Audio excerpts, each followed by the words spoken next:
ಇದೊಂದು ಮಣ್ಣು ರೋಡು, ಡಾಂಬರ್ ರೋಡಿಂದ ಒಂದು 100 ಮೀಟ್ರು ಈ ಥರ ಮಣ್ಣು ರೋಡು. ಇದು ಒಂಚೇನ್ ರೋಡು, ಹತ್ತಂತಿ ಕಲ್ಕಂತ ನೋಡಿ ಅಲ್ಲಿಂದ ಈ ಮರ ಬಿದ್ರಂಟು ಒಂಚೇನ್ ರೋಡ್ ಇದ್ದೀವಿ.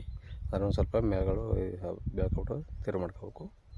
ಈ ರೋಡ್ಗೆ ಅಟ್ಯಾಚ್ ಆದಾಗೆ 27 ಕುಂಟೆ ಒಂದು ಲ್ಯಾಂಡ್ ಬಂದು ನೋಡಿ.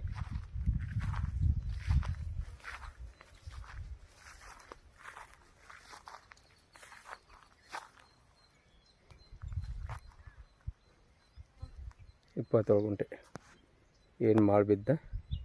ಇದು ಒಂದು ಬೇವಿನ ಮರ, ಒಂದು ಮಾವಿನ ಮರ, ಒಂದು ಹುಣಸೆ ಮರ ಸಿಕ್ಕತ್ತೆ. 10 ಹೊಲದ ಅಂಚು ಆ ಕಡೆ.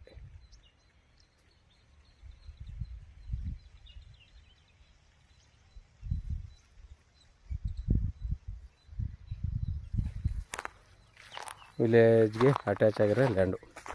ಮುಂದೆ ಸೈಟ್ನೂ ಮಾಡ್ಬೋದು, ಸೈಟ್ ಹಾಕಿ ಜಾಗ. ಇದು ಗುಂಡ್ಲಿಪೇಟೆ ರಿಜಿಸ್ಟ್ರೇಷನ್ ಬತ್ತು.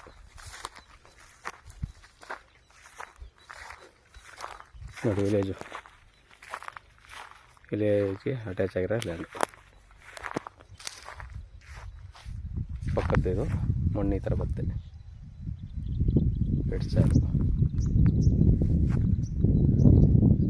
27 ಗುಂಟೆ. ಇವರು 22 ಲಕ್ಷ ರೂಪಾಯಿ ಹೇಳ್ತಾರೆ.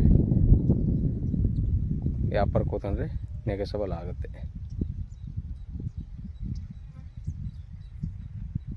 ಒಂದು 20 ಲಕ್ಷ ರೂಪಾಯಿ ಗಂಟೆ ಆಗ್ಬೋದು.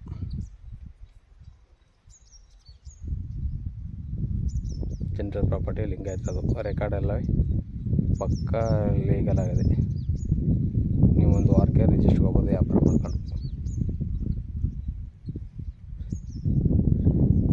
ಇದು ಮೈಸೂರಿಗೆ ಒಂದು 45 ಕಿಲೋಮೀಟ್ರ್ ಆಗುತ್ತೆ.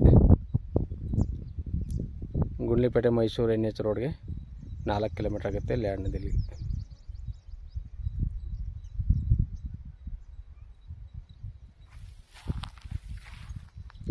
ಗುಂಟೆ ಒಂದು ಲ್ಯಾಂಡ್ ಬೇಕು ಅನ್ನೋರಿಗೆ ಒಳ್ಳೆ ಜಾಗ ನೋಡಿ ಸರ್.